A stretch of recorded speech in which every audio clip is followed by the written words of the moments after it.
ನಮಸ್ಕಾರ. ವಿಕೆ ಡಿಜಿಟಲ್ ನ್ಯೂಸ್ಗೆ ಸ್ವಾಗತ. ಈ ಕ್ಷಣದ ಪ್ರಮುಖ ಸುದ್ದಿಗಳು.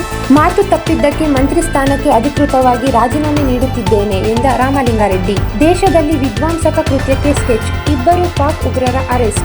ಅಣ್ಣಾಮಲೈ ರಾಜೀನಾಮೆ ಅಂಗೀಕಾರ ಮಾಡಿದ ನಿತಿನ್ ನಬೀನ್. ಎಲ್ಲ ವೀಕ್ಷಕರಿಗೆ ನಮಸ್ಕಾರ. ವಿಕೆ ಡಿಜಿಟಲ್ ನ್ಯೂಸ್ಗೆ ಸ್ವಾಗತ. ನಾನು ಸಂಧ್ಯಾ. ಮಾತು ತಪ್ಪಿದ್ದಕ್ಕೆ ಮಂತ್ರಿ ಸ್ಥಾನಕ್ಕೆ ಅಧಿಕೃತವಾಗಿ ರಾಜೀನಾಮೆ ನೀಡುತ್ತಿದ್ದೇನೆ ಎಂದ ರಾಮಲಿಂಗಾರೆಡ್ಡಿ. ಮುಖ್ಯಮಂತ್ರಿಯಾಗಿ ಡಿಕೆ ಶಿವಕುಮಾರ್ ಅಧಿಕಾರ ವಹಿಸಿಕೊಂಡ ಕೇವಲ 2 ದಿನಕ್ಕೆ ಸರ್ಕಾರಕ್ಕೆ ಬಂಡಾಯದ ಬಿಸಿ ತಟ್ಟಿದೆ. ತಮಗೆ ಇಷ್ಟವಿಲ್ಲದ ಜಲಸಂಪನ್ಮೂಲ ಖಾತೆ ಹಂಚಿಕೆ ಮಾಡಿರುವುದಕ್ಕೆ ತೀವ್ರ ಆಕ್ರೋಶ ಹೊರಹಾಕಿರುವ ರಾಮಲಿಂಗಾರೆಡ್ಡಿ ಅವರು ಕೋರಮಂಗಲದ ತಮ್ಮ ಕಚೇರಿಯಲ್ಲಿ ಕಾರ್ಯಕರ್ತರ ಮುಂದೆ ಸಚಿವ ಸ್ಥಾನಕ್ಕೆ ರಾಜೀನಾಮೆ ಘೋಷಿಸಿದ್ದಾರೆ. ನನ್ನ ಮಗಳು ಅಥವಾ ಕುಟುಂಬದವರ ಬಳಿಯೂ ನಾನು ಈ ಬಗ್ಗೆ ಚರ್ಚಿಸಿಲ್ಲ. 1973ರಲ್ಲಿ ವಿದ್ಯಾರ್ಥಿ ನಾಯಕನಾಗಿ ರಾಜಕೀಯಕ್ಕೆ ಬಂದು 53 ವರ್ಷಗಳಿಂದ ಪಕ್ಷದಲ್ಲಿದ್ದೇನೆ. 9 ಬಾರಿ ಶಾಸಕನಾಗಿದ್ದೇನೆ. ನಾನಾಗಿಯೇ ಯಾರ ಬಳಿಗೂ ಹೋಗಿ ರಾಜೀನಾಮೆ ಪತ್ರ ಕೊಡುವುದಿಲ್ಲ, ಇಲ್ಲಿಂದಲೇ ಘೋಷಿಸುತ್ತಿದ್ದೇನೆ ಎಂದು ಖಡಕ್ ಆಗಿ ಹೇಳಿದ ಪ್ರಸಂಗ ನಡೆಯಿತು.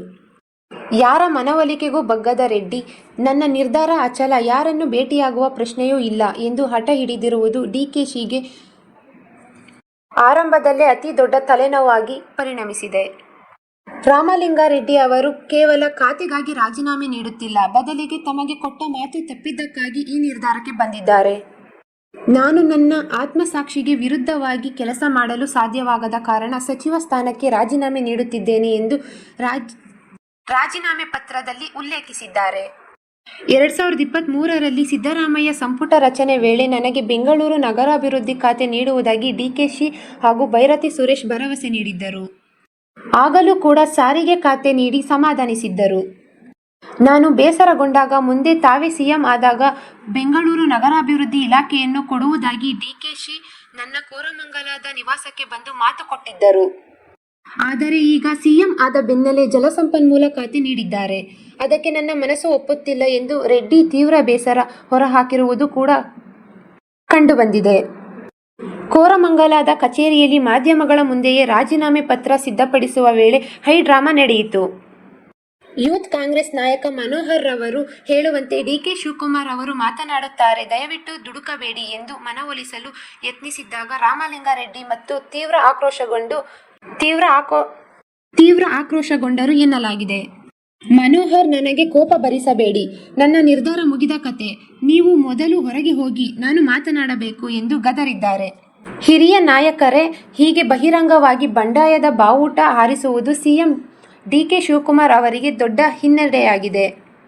ಆರಂಭದಲ್ಲೇ ಆಪ್ತ ವಲಯದ ಈ ಅಸಮಾಧಾನ ಇತರ ಸಚಿವರಿಗೂ ಹರಡಿದರೆ ಸರ್ಕಾರದ ಮೇಲೆ ಹಿಡಿತ ಸಾಧಿಸುವುದು ಕಷ್ಟವಾಗಬಹುದು ಎಂಬ ಆತಂಕ ಹೈಕಮಾಂಡ್ ಅನ್ನು ಕಾಡಲಾರಂಭಿಸಿದೆ.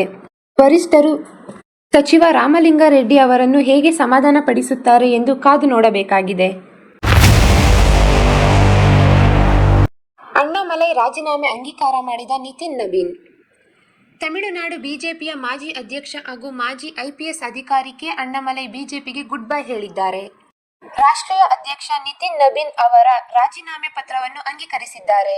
ಜೂನ್ 2ರಂದು ಅಣ್ಣಾಮಲೈ ನಿತಿನ್ ನಬೀನ್ ರವರನ್ನು ಭೇಟಿಯಾಗಿ ರಾಜೀನಾಮೆ ಸಲ್ಲಿಸಿದ್ದರು. ರಾಜೀನಾಮೆ ಅಂಗೀಕಾರಗೊಂಡ ಬೆನ್ನಲ್ಲೇ ಇಂದು ಮಧ್ಯಾಹ್ನ ಅಣ್ಣಾಮಲೈ ಸುದ್ದಿಗೋಷ್ಠಿ ನಡೆಸಿ ತಮ್ಮ ಮುಂದಿನ ನಡೆಯನ್ನು ತಿಳಿಸಲಿದ್ದಾರೆ ಎಂದು ತಿಳಿದುಬಂದಿದೆ. ಎಐಎಡಿಎಂಕೆ ಪಕ್ಷವನ್ನು ಮರಳಿ ಎನ್ಡಿಎ ಒಕ್ಕೂಟಕ್ಕೆ ಸೇರಿಕೊಂಡ ನಂತರ ಪಕ್ಷದ ಉನ್ನತ ನಾಯಕತ್ವವು ಅಣ್ಣಾಮಲೈ ಅವರನ್ನು ನಿರ್ಲಕ್ಷಿಸುತ್ತಿದೆ ಎಂಬ ಮಾತುಕತೆಗಳು ಕೇಳಿಬಂದಿದ್ದವು. ಸ್ವಪಕ್ಷದ ಕೆಲ ನಿರ್ಧಾರಗಳ ಕುರಿತು ಅವರು ಅಸಮಾಧಾನ ಹೊಂದಿದ್ದರು ಎನ್ನಲಾಗಿದೆ. ಈ ಹಿಂದೆ ಅವರು ತಮಿಳುನಾಡು ವಿಧಾನಸಭಾ ಚುನಾವಣೆಯ ಉಸ್ತುವಾರಿ ಸ್ಥಾನ ಹಾಗೂ ತಮಿಳುನಾಡು ರಾಜ್ಯ ಬಿಜೆಪಿ ಅಧ್ಯಕ್ಷ ಸ್ಥಾನಗಳಿಗೂ ರಾಜೀನಾಮೆ ನೀಡಿದ್ದನ್ನು ಇಲ್ಲಿ ಸ್ಮರಿಸಬಹುದು. ಭಾರತದಲ್ಲಿ ವಿಧ್ವಂಸಕ ಕೃತ್ಯ ನಡೆಸಲು ಸಜ್ಜಾಗಿದ್ದ 2 ಶಂಕಿತ ಭಯೋತ್ಪಾದಕರನ್ನು ತುಮಕೂರು ಪೊಲೀಸರು ದಾವಣಗೆರೆಯಲ್ಲಿ ಬಂಧಿಸಿರುವರು. ದಾವಣಗೆರೆಯ ಬಿಡಿ ಲೇಔಟ್ನ 22 ವರ್ಷ ವಯಸ್ಸಿನ ಜಮೀರ್ ಖಾನ್, ತುಮಕೂರಿನ ಅಲ್ಲಾ ಬಕ್ಷಿ ಬಂಧಿತರು.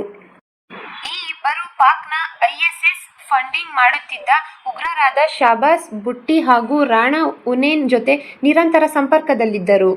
ಈ ಬಗ್ಗೆ ಗುಪ್ತಚರ ಇಲಾಖೆ ಮಾಹಿತಿ ನೀಡಿತ್ತು. ಮಾಹಿತಿ ಆಧರಿಸಿ ಇಬ್ಬರನ್ನು ಪೊಲೀಸರು ಬಂಧಿಸಿದ್ದಾರೆ.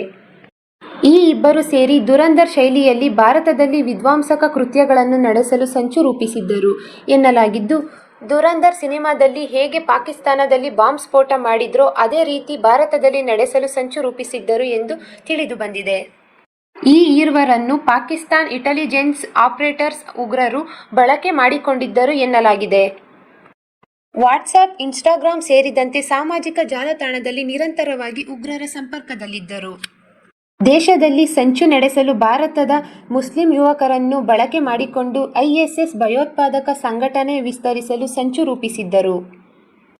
ಈಗಾಗಲೇ ಇಬ್ಬರು ಯುವಕರಿಗೆ ಉಗ್ರರು ಮೊಬೈಲ್ನಲ್ಲಿ ಉದ್ಯಮಿಯೊಬ್ಬನನ್ನು ಮುಗಿಸಲು ಟಾಸ್ಕ್ ನೀಡಿದ್ದರು ಎಂದು ತಿಳಿದು ಬಂದಿದೆ. ಆ ಸಂದರ್ಭದಲ್ಲಿ ಇಬ್ಬರನ್ನು ಪೊಲೀಸರು ಬಂಧಿಸಿದ್ದನ್ನು ಇಲ್ಲಿ ಗಮನಿಸಬಹುದು.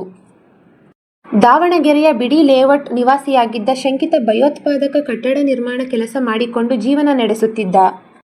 ಹಾಸನ ಸೇರಿದಂತೆ ಹಲವು ಕಡೆಯಲ್ಲಿ ಕೆಲಸಕ್ಕಾಗಿ ಹೋಗುತ್ತಿದ್ದ.